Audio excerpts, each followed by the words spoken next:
La Voz de América presenta. Vicepresidenta de Estados Unidos, Kamala Harris, recibe al presidente de Guatemala, Bernardo Arévalo. Migración es el tema central. El Tribunal de Nueva York reduce a $175 millones la fianza que debe pagar el expresidente Donald Trump por fraude fiscal. Además, se deteriora la relación entre Israel y Estados Unidos después de que la ONU adoptara una resolución para un alto al fuego inmediato en Gaza. Y Corina Lloris, sustituta de la opositora venezolana María Corina Machado, denuncia que no le han permitido inscribir su candidatura presidencial.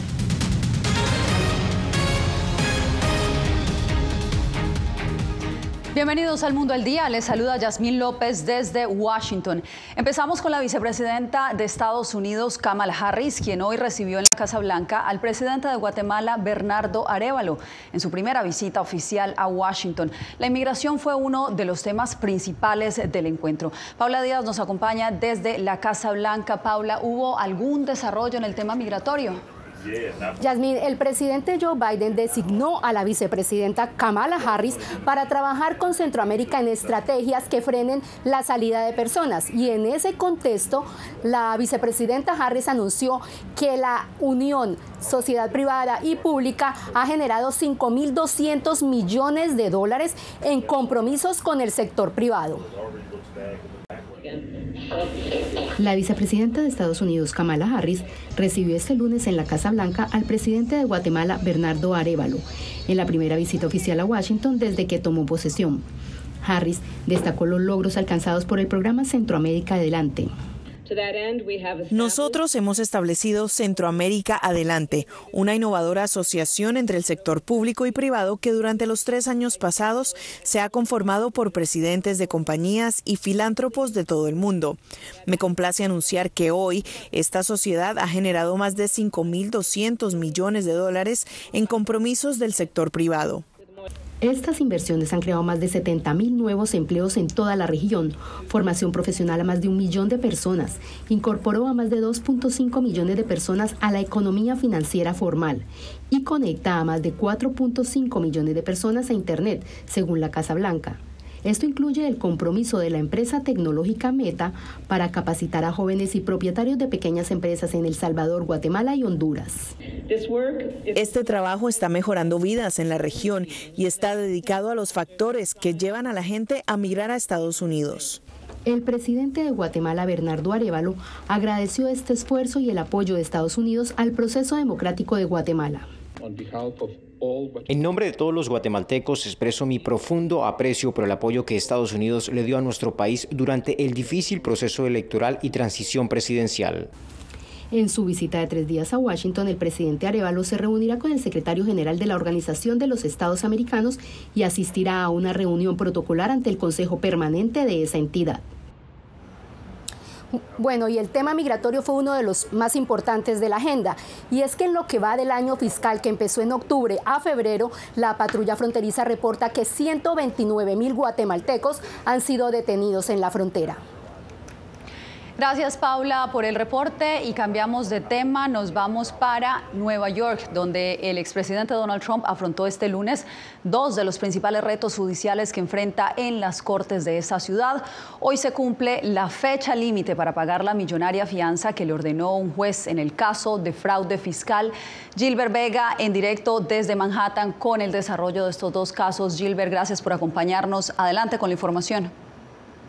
Hola, Yamir. Era un día importante para el expresidente Donald Trump, como quiera que se estaba jugando su futuro, no solamente judicial aquí en las Cortes de la ciudad de Nueva York, sino también el futuro financiero y también el futuro político, ¿por qué no decirlo? Y esa primera decisión pues ha sido un alivio para el expresidente Trump, quien de todas maneras tuvo un día agridulce. Esa decisión consiste en que esa multa de $436 millones que debe pagar al culminar este día pues se tuvo un alivio por parte de una corte de apelaciones a la que acudieron los abogados del expresidente Donald Trump. Esa corte determinó que la multa que se puede pagar solamente debería ser de $175 millones y adicional a eso le ha dado al expresidente Trump un plazo adicional de 10 días para que pueda hacer ese desembolso. El expresidente Trump, por supuesto, ha hablado ante los medios de comunicación, como lo ha hecho en otras ocasiones, criticado las decisiones judiciales, como en este caso del juez Thomas Erdogan, indicando que hará ese desembolso, pero criticándolo nuevamente por la decisión que ha tomado. Este lunes, el expresidente Donald Trump tuvo un día agridulce. Se le vencía el plazo para pagar una fianza de $465 millones que le ordenó un juez por inflar su riqueza, y una corte de apelaciones le redujo el pago a $175 millones y le dio 10 días adicionales para pagar. Agradezco que la División de Apelaciones actuó rápidamente, pero el juez Engoron es una vergüenza para este país y no se debe permitir que esto suceda. La decisión elimina la posibilidad de que la Fiscalía de Nueva York le embargue propiedades y cuentas bancarias para hacer efectivo el pago. La fiscal Letitia James dijo en un comunicado que Donald Trump todavía enfrenta responsabilidad por su asombroso fraude. Y en el caso relacionado con un pago de $130,000 hecho durante la campaña presidencial de 2016 a la actriz pornográfica Stormy Daniels, el juez Juan Merchan determinó que el juicio debe empezar el 15 de abril. Trump protestó la decisión. Esto es una interferencia electoral. Están haciendo cosas que nunca antes se habían hecho en este país. La determinación convierte a Donald Trump en el primer expresidente de Estados Unidos en afrontar un juicio en una corte criminal. No solamente en el primer expresidente, sino en candidato presidencial que también tendrá que llevar su campaña a la presidencia mientras afronta estos líos con la justicia en Nueva York. Gracias, Gilbert. También en Nueva York, el Consejo de Seguridad de la ONU adoptó una resolución para llamar a un cese al fuego humanitario en Gaza durante el mes del Ramadán. Jacopo Luzzi, al parecer la decisión no le cayó nada bien al primer ministro israelí Benjamin Netanyahu. ¿Qué fue lo que pasó exactamente? Bueno, Yasmín, Netanyahu canceló la visita de su delegación a Washington porque Israel esperaba un veto de Estados Unidos a esta resolución. Según el gobierno israelí, no estaba vinculada a la liberación de los más de 100 rehenes aún retenidos en Gaza. Entonces, Estados Unidos, por su parte, dijo que se abstuvo porque la resolución no condenaba jamás, pero no la vetó porque, según la Casa Blanca, el alto al fuego y la liberación de los rehenes van de la mano. Aumenta la tensión diplomática entre Israel y Estados Unidos, después de que Washington se abstuvo, pero no vetó, que el Consejo de Seguridad de la ONU adoptara una resolución que pide un alto al fuego inmediato en Gaza durante el mes de Ramadán y la liberación inmediata e incondicional de todos los rehenes. En respuesta, el primer ministro israelí Benjamin Netanyahu anuló la visita a Washington de una misión diplomática que habría llegado a la capital estadounidense este lunes para hablar con la Casa Blanca de la ofensiva en la ciudad de Rafah, en el sur de Gaza. Lamentablemente, Estados Unidos no vetó la nueva resolución que exige un alto al fuego que no esté condicionado a la liberación de rehenes. Eso constituye una clara desviación de la posición consistente de Estados Unidos en el Consejo de Seguridad desde el comienzo de la guerra. La abstención estadounidense rompió un estancamiento de 5 meses, durante el cual Washington vetó varios proyectos para poner fin a la guerra. La Casa Blanca, por su parte, negó que la abstención refleja un cambio en la política estadounidense y dijo que sigue apoyando a Israel. Hemos sido muy consistentes en nuestro apoyo a un alto al fuego como parte de un acuerdo de rehenes. Así es como se estructura el acuerdo de rehenes y la resolución reconoce las conversaciones en curso. El impacto de la respuesta de Israel puede ser limitado. De hecho, Netanyahu ha reiterado que aunque escucharía la posición de la Casa Blanca, la ofensiva en Rafah ocurrirá. Sin embargo, sigue siendo una dura reprimenda pública al aliado más cercano y poderoso de Washington, a pesar de que Estados Unidos no define la situación como una crisis diplomática y no excluye otros encuentros más adelante. Yoav Gallant, el ministro de Defensa israelí, se encontraba en Washington antes del anuncio de Netanyahu y ya se ha reunido con el asesor de seguridad nacional del presidente Joe Biden, Jake Sullivan. La Casa Blanca, a pesar del viaje cancelado de la delegación, este lunes presionó a Israel sobre su ofensiva en Rafah. Jacopo, gracias por el reporte. Y en las últimas semanas, la guerra de Israel contra Hezbollah ha dejado decenas de pueblos fantasmas debido a los constantes ataques de la milicia libanesa al norte de Israel. Pilar Cebrián recorrió estos territorios fronterizos con el Líbano y nos trae el reporte. Todavía miles de israelíes continúan evacuados de estos pueblos que, como veis, están a muy pocos metros del Líbano. Aquí la que se vive es una guerra de baja intensidad, pero eso no quita que el disparo de proyectiles sea prácticamente diario. Son más de 40 pueblos fantasma, pero aún así nos hemos encontrado con israelíes que han decidido quedarse para proteger el que dicen es el otro frente de esta guerra. Caminamos junto a David Azulay, el alcalde de esta localidad del norte de Israel, entre las casas deshabitadas desde las que puede verse el Líbano. Aquí está la frontera, ¿la ves? Cerca de 60.000 israelíes abandonaron este área fronteriza hace ya 5 meses. Un área que ahora está vacía, pero que sigue recibiendo los disparos de Hezbollah, en una media de 50 proyectiles cada semana. Un misil Kornet alcanzó esta casa el pasado miércoles. Por eso Azulay ha decidido quedarse en este pueblo fantasma, para vigilar las casas de los vecinos y cuidar de sus propiedades. Estamos intentando sellar las ventanas y los tejados para protegerlos. El piso superior de esta casa ardió en llamas durante horas. La familia que vivía aquí no podrá nunca regresar a la que fue su vivienda. ¿Cómo van a volver? La mayoría de los residentes de Metula fueron evacuados el pasado 16 de octubre y ahora residen en hoteles turísticos en el lago Tiberias. En el segundo frente de esta guerra han muerto ya 8 civiles y 11 soldados en el lado israelí, pero más de 200 milicianos de Hezbollah y 40 civiles en territorio del Líbano. Un conflicto que nadie se atreve a llamar abiertamente guerra, aunque reservistas como Sarit Zehavi estudian cada día las tácticas del enemigo de la milicia Hezbollah. Hoy no pretenden lanzar una invasión de miles de milicianos porque prefieren arrastrar a Israel a una guerra en lugar de iniciarla.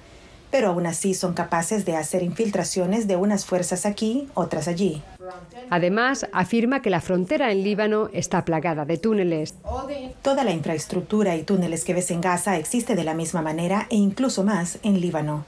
El terreno es diferente. Allí no necesitan cemento. Todos están construidos en roca. Son túneles para cruzar la frontera. Túneles tácticos, túneles explosivos. Un conflicto que enfrenta a Israel directamente con Irán y por eso las FDI tratan de contenerlo con operaciones puntuales contra comandantes de la milicia y evitar así una escalada que alcanzaría una preocupante dimensión regional. Pilar Cebrián, Voz de América, Metula, Israel. Con señales de tortura comparecieron ante un tribunal de Moscú 4 hombres acusados de perpetrar la masacre en una sala de conciertos de Moscú el viernes pasado. 3 de ellos se declararon culpables. Francia se unió a Estados Unidos al decir este lunes que los servicios de inteligencia indicaban que el Estado Islámico era el responsable del ataque que suma hoy ya 139 víctimas mortales. Rusia por primera vez reconoció que el ataque fue perpetrado por islamistas radicales, pero insiste en que Ucrania estuvo involucrada. Kiev, por su parte, lo niega. Pasamos a Venezuela, donde 10 candidatos se han inscrito para optar a la presidencia. Sin embargo, la oposición no ha podido postular a la abanderada que sustituirá en el tarjetón electoral a María Corina Machado. Adriana Núñez Rabascal, en directo desde Caracas, nos tiene lo más reciente. Adriana, ¿por qué la oposición no ha podido inscribirse? Bueno, desde el pasado jueves se están intentando entrar a la plataforma digital del Consejo Nacional Electoral para presentar el nombre de la señora Corina Lloris, quien por decisión unánime sustituirá en la boleta electoral a María Corina Machado. ¿Qué dice el Consejo Nacional Electoral sobre esto? Pues nada, incluso hoy las autoridades del Consejo Nacional Electoral y su presidente Elvis Amoroso recibieron en la sede del ente comicial al presidente Nicolás Maduro, quien fue a postularse, y tampoco manifestaron nada al respecto ni respondieron a la petición de prórroga que está haciendo en este momento la alianza de partidos opositores. Solo se limitaron a decir que tenemos en Venezuela el sistema más perfecto de elecciones. Por otra parte, han manifestado que se mantienen abiertas las oficinas para poder inscribir a nuevos votantes, a pesar de que en el exterior, en otros países donde viven unos 7 millones de venezolanos, esos ciudadanos han encontrado obstáculos para poder inscribirse para votar el próximo 28 de julio. El plazo para presentar candidatos a la presidencia de Venezuela vence a la medianoche de este lunes, pero la alianza opositora denuncia que ninguno de sus partidos puede entrar a la plataforma digital del Consejo Nacional Electoral. Por eso exigen una prórroga. Y hemos agotado todos los medios a nuestro alcance para que esto se pueda resolver. Y quiero enfatizar que no es el nombre de Corina Lloris el que está siendo negado, es el nombre de cualquier ciudadano que en este momento se quiera postular, porque los accesos están impedidos para cualquier tarjeta. La académica Corina Lloris fue escogida por unanimidad para reemplazar la candidatura presidencial de María Corina Machado, la dirigente opositora que enfrenta una inhabilitación. En entrevista con BOA, Lloris destacó que supo de su designación apenas la semana pasada.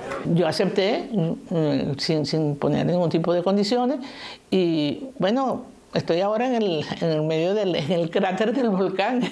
Acompañado por sus seguidores, el actual presidente Nicolás Maduro presentó la tarde de este lunes su postulación ante el Consejo Nacional Electoral para un tercer mandato consecutivo. He venido no solo a inscribir mi nombre, sino a inscribir un sueño de patria. Aunque ya hay otros 9 nombres inscritos para participar en la contienda del 28 de julio, estos son señalados de tener vínculos con el chavismo. Estamos viendo es la elección típica en una autocracia electoral. ¿Qué quiere decir eso? En las autocracias electorales lo que sucede es que hay elecciones multipartidistas pero no competitivas. Y el gobierno lo que está tratando es de sacar del camino a cualquiera que verdaderamente signifique una competencia para el gobierno. La tarde de este lunes, 3 hombres fueron detenidos por, supuestamente, provocar acciones violentas en la manifestación a favor de Maduro. Que por cierto, según la versión del gobierno, estos hombres habrían tenido artefactos explosivos. También los está vinculando con el partido de María Corina Machado, Vente Venezuela. Recordar que a la fecha, unos 7 miembros del comando de campaña de María Corina Machado están tras las rejas, acusados también de planes de conspirar contra el presidente Nicolás Maduro. Y mientras todo este panorama se vive en Venezuela, para mañana se espera que en la Asamblea Nacional se discuta una ley a la que el chavismo ha calificado como contra el fascismo y el neofascismo en el ejercicio de la política. Adriana Núñez Rabascal informando desde Caracas. Gracias por el reporte. Y usted no se mueva. Al volver, asesinan a tiros a la alcaldesa más joven de Ecuador en medio de la ola de violencia.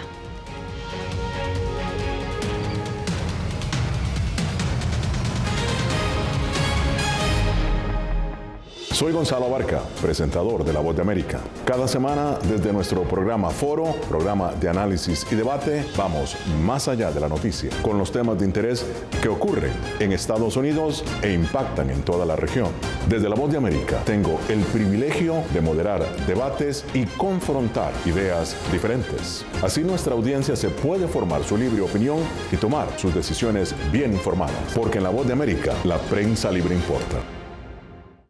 El crimen organizado asesinaba a los chicos y luego cremaba los cuerpos. Periodismo, la prensa libre importa, una coproducción de La Voz de América y Latina. Así que es complicado hablar acá de libertad de expresión. Disponible en vozdeamerica.com.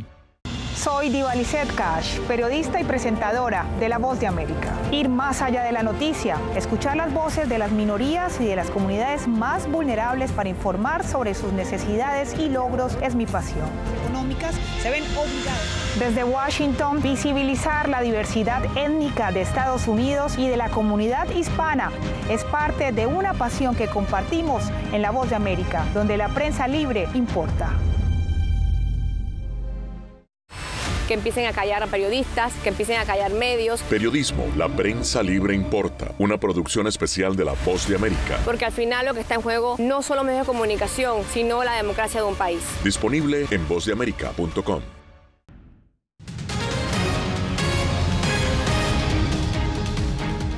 En Ecuador, una alcaldesa fue asesinada a tiros junto a uno de sus colaboradores en medio del estado de excepción que declaró el gobierno para contrarrestar la ola criminal que vive el país suramericano. Néstor Aguilera.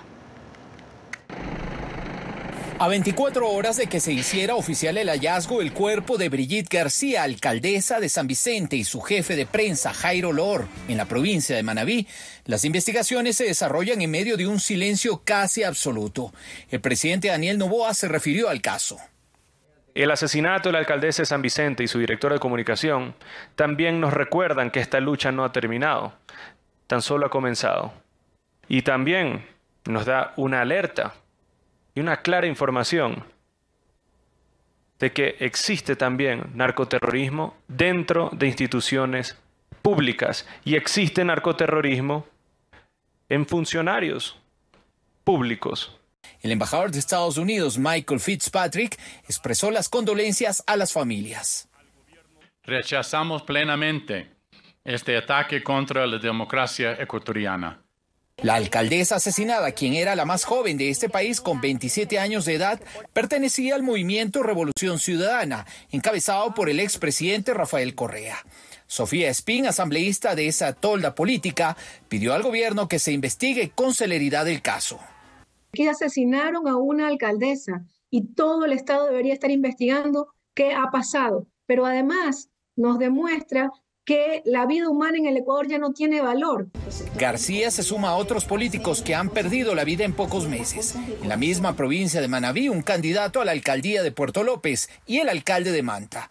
En otro hecho fue ultimado el candidato presidencial Fernando Villavicencio. Néstor Aguilera, Voz de América, Quito. La Iglesia Católica de Costa Rica dedicó este fin de semana a un Vía Crucis a los nicaragüenses que no pueden festejar sus tradiciones de Semana Santa. Donaldo Hernández nos informa. William Jaime se siente privilegiado por haber cargado en sus hombros la imagen de Jesús durante el Vía Crucis que la Iglesia Católica de Costa Rica realizó este domingo de Ramos en solidaridad con los católicos nicaragüenses. Ya que en Nicaragua sabemos que hay una represión contra la Iglesia Católica y que está prohibido lo que serían los Vía Crucis y procesiones. En Nicaragua, por segundo año, las parroquias católicas realizan las procesiones de Semana Santa dentro de los templos, ante las presuntas prohibiciones del gobierno, según explica el sacerdote Uriel Vallejos, quien se encuentra exiliado en Costa Rica desde el 2022. Sabemos que el silencio está por las amenazas, el chantaje que tiene el gobierno hacia el gobierno, y todos tenemos que comprender muy bien la realidad en que se vive internamente. Las banderas azul y blanco acompañaron el recorrido del Vía Crucis en la ciudad de Coronado, donde se congregó la diáspora nicaragüense. La ventaja de acá es que hay libertad de expresión, ¿verdad? Entonces todo lo podemos hacer, como que si estuviéramos en Nicaragua, pero sí nos hace mucha falta estar en el país. Algunos religiosos, como el sacerdote Rafael Aragón, aprovecharon la procesión para subrayar que en Nicaragua hay ciudadanos arrestados por razones políticas. Solidarizarse con los prisioneros políticos. Hay más de 100 personas injustamente en la cárcel. El presidente Daniel Ortega ha acusado a la Iglesia Católica de sumarse a varios intentos de golpe de Estado. El clero rechaza las acusaciones. Donaldo Hernández, Voz de América. Hacemos una breve pausa, pero ya regresamos con más información en El Mundo al Día.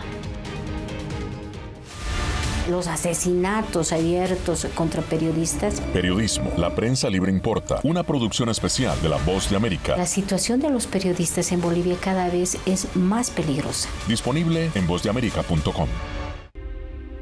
Una madre rusa busca desesperadamente a su hijo desaparecido en territorio ucraniano durante la guerra. Las autoridades militares y el presidente de su país no han respondido a sus reclamos. ¿Su última esperanza? Ir a Ucrania y encontrarlo ella misma. Mam, все будет хорошо, я тебя люблю. La búsqueda de Olga. Все будет хорошо. Disponible en todas las plataformas de La Voz de América. Llenó de orgullo a su nación conquistando títulos alrededor del mundo.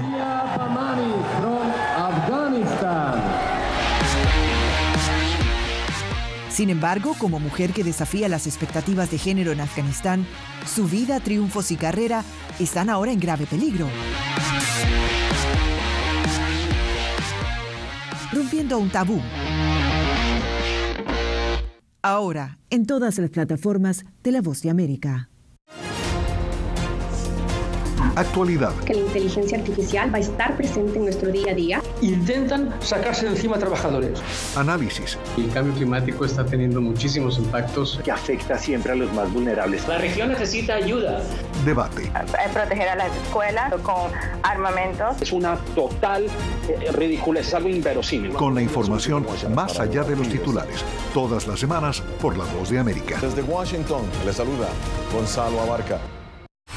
La intolerancia es una característica, no la excepción. Periodismo. La prensa libre importa. Una coproducción de La Voz de América y CDN. No puedo mirar hacia otra parte cuando veo lo que está ante mis ojos. Disponible en vozdeamerica.com.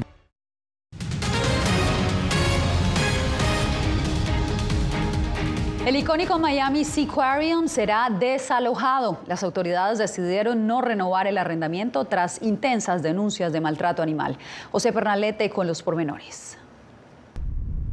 Una polémica decisión puede producir en el sur de Florida un prolongado litigio. El condado de Miami-Dade ordenó el desalojo del Miami Seaquarium. La alcaldesa Daniela Levin Cava dijo que hay informes federales que certifican el deterioro de la instalación. El USDA ha hecho varios reportes sobre las condiciones de los animales desde el año pasado y nuestros inspectores del condado también han informado sobre la falta de mantenimiento y el mal estado de algunas estructuras. En agosto de 2023, Lolita, la ballena orca que entretuvo por décadas a los visitantes, murió en el acuario por deficiencias renales justo antes de ser liberada. La muerte de este cetáceo impulsó la revisión de condiciones en las que se mantiene el lugar por deficiente calidad en el cuidado animal, según documentos del condado. El estado actual del Miami Seaquarium no es el lugar que visitamos cuando éramos niños y no es el lugar que queremos que visiten nuestros hijos. La empresa encargada del acuario afirmó en una declaración que no ha violado los términos del arrendamiento. No existen motivos para la rescisión del contrato de arrendamiento y el inquilino mantendrá la posesión y operación del Miami Seaquarium durante el resto del contrato de arrendamiento o hasta que un fallo judicial dicte lo contrario. El condado espera que el desalojo ocurra antes del 21 de abril de este año. José Pernalete, Voz de América, Miami. Los invitamos a que se queden con nosotros. Tenemos más en solo minutos. Uno de los mayores centros de producción global de opio está experimentando profundos cambios a medida que los talibanes intensifican su lucha contra la industria de la droga. Helmand, la maldición de los narcóticos. Una investigación exclusiva de La Voz de América que nos lleva a lo más profundo de las plantaciones de amapolas en Afganistán. Ahora en todas nuestras plataformas.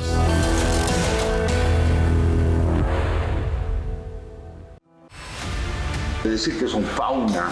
Periodismo, la prensa libre importa. Una coproducción de La Voz de América y Teletica. Atentados directos contra los medios de comunicación. Disponible en vozdeamerica.com. Desde las ciudades más emblemáticas hasta los rincones más remotos del planeta. La Voz de América te trae las noticias más recientes. Con una garantía de credibilidad y balance. Como la mayor radiodifusora de noticias de Estados Unidos a la comunidad internacional, te ofrecemos una perspectiva única sobre la realidad de este país, Latinoamérica y el resto del mundo. Ya sea a través de radio, televisión, web o redes sociales, estamos a tu lado en cada plataforma.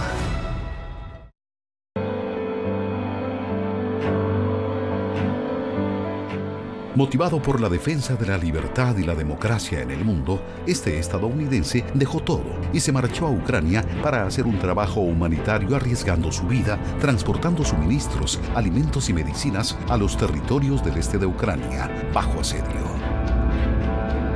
Aquí para ayudar. Disponible en todas las plataformas de La Voz de América. Siento miedo de ejercer periodismo. Periodismo, la prensa libre importa. Una coproducción de La Voz de América y Teleamazonas. Siento miedo de decir que soy periodista. Disponible en vozdeamerica.com.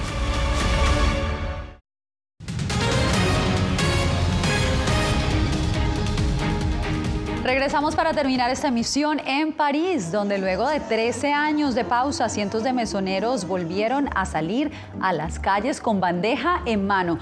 Sucedió este domingo en un evento que reunió a unos 200 meseros de distintos cafés de la ciudad. La misión era transportar en un recorrido de 2 kilómetros una bandeja con un croissant, una taza de café y un vaso de agua. Eso sí, las reglas eran no correr, no derramar agua y llevar todo en una sola mano. ¿Qué tal esto? Con esto me despido por hoy. Soy Yasmín López.